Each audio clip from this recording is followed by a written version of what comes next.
Welcome to ForexTV.com. Today's Thursday, June 26th. I'm Remy Hokie for your New York Forex Market Buzz. The U.S. dollar is weaker across the board, falling to a 3-week low against the euro. The dollar remains lower against the majors, following today's U.S. data releases and after yesterday's Fed decision.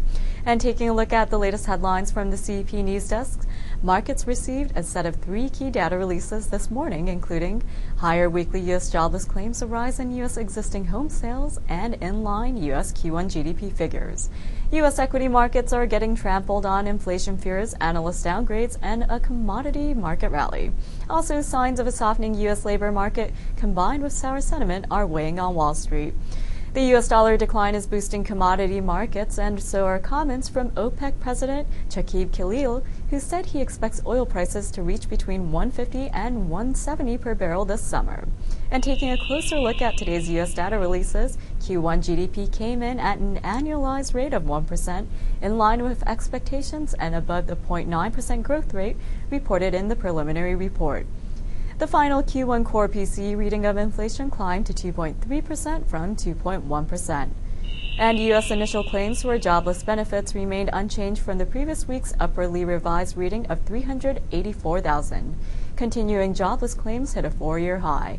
And U.S. existing home sales rose to 4.99 million units in May, or 2% following April's unrevised sales figure of 4.89 million. Economists were expecting the May data to rise 1.2%, following the 1% decline in April. This afternoon, I'm joined by Brian Dolan, Chief Currency Strategist at Forex.com. Good afternoon, Brian. Good afternoon, Remy. Thanks for joining me today. My pleasure. Well, in the aftermath of the Fed rate decision as well as the accompanying statement, the U.S. dollar is weaker across the board and U.S. equities are selling off. Now, the FOMC left the Fed funds rate unchanged at 2%, but did not provide a clearer direction for its rate outlook. The Fed did state downside risks to growth, while stating that upside risks to inflation have increased, as well as inflation expectations. Now, we know that the U.S. dollar has not been supported by the lack of direction, but ahead of the ECB next week, right now, what is your strategy for euro dollar? Sure.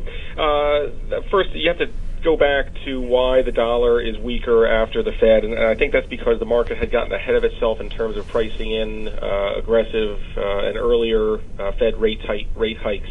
And so the reaction that we're seeing now, it's only 24 hours after the announcement, and so the reaction there is a negative dollar reaction. I'm not certain how far how much more room there is to go with that, though.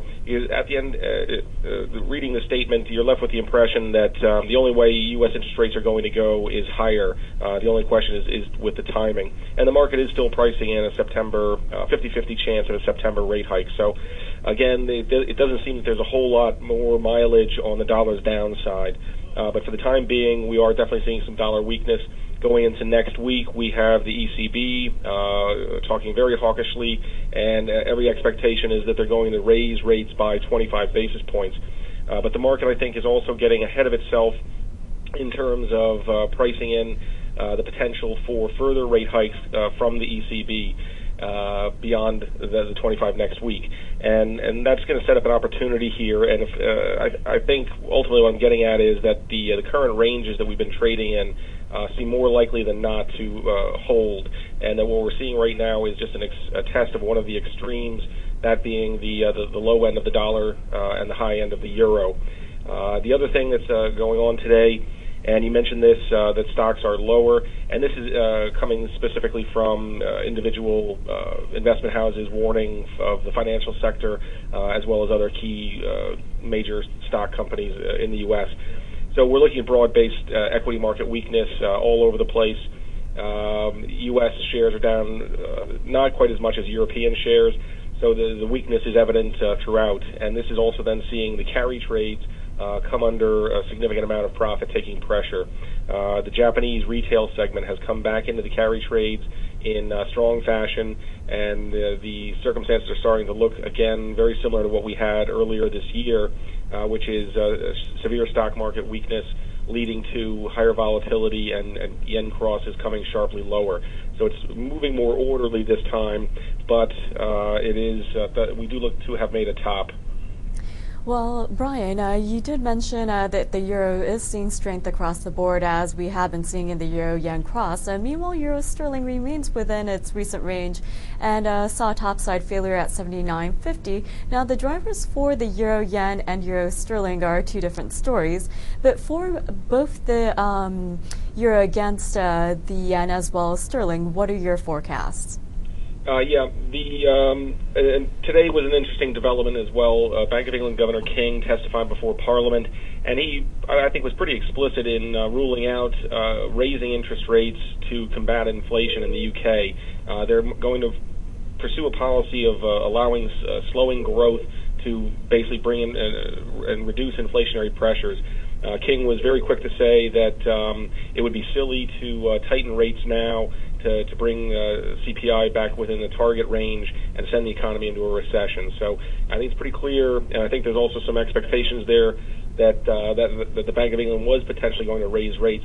And so I think there's another opportunity there. And so for the euro sterling, in advance of the ECB rate decision next week, I'd be a buyer of euro sterling, and then basically after Trichet speaks, I would certainly be looking to take profit because I think at that point he's going to take further rate hikes from the ECB off the table, and that's likely to see the euro then come under pressure from profit taking that will keep the euro well bid going into that meeting.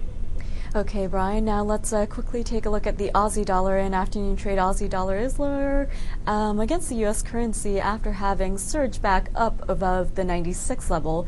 But going forward, are you still bullish on Aussie dollar, and what about Aussie yen? Yeah, I think Aussie is, until we can get over 96.5, I think we're looking at a top there. And the risk now is that we see back below 94, 70, 80 area. That would likely trigger a sharper sell-off. So Aussie's under pressure, I think, partly from the carry trades being sold, and then as well the overall outlook from Australia is beginning to top and turn over. So I would not be, in the past I've been a buyer of Aussie on dips, and I would switch that now to be a seller of Aussie on rallies right now. Okay, Brian, last but not least, before we wrap it up, if you could give us your top trade recommendations. Sure. I just put out a short sterling trade suggestion. Basically, the idea is to use the current strength. We're right around 198.70, and to add to the position at 199.5. The stop loss would be just above 200 at 200.40, and the take profit, the initial objective is back down on 196.5. Again, the whole basis is that the current ranges are more likely than not to hold. And that in particular for the British pound, rate hike expectations are misplaced, and we just have to get through this period of dollar weakness at the moment in order for the pound to turn around. But I like to use the sterling strength to establish shorts. Okay, Brian, thank you very much for joining us today, and thank you very much for insight into the Forex marketplace. Thank you, Remy. This has been your Forex Market Buzz with Brian Dolan, Chief Currency Strategist at Forex.com. I'm Remy Hokie. Join us later this afternoon, 4 p.m. exchange, right here on ForexTV.com.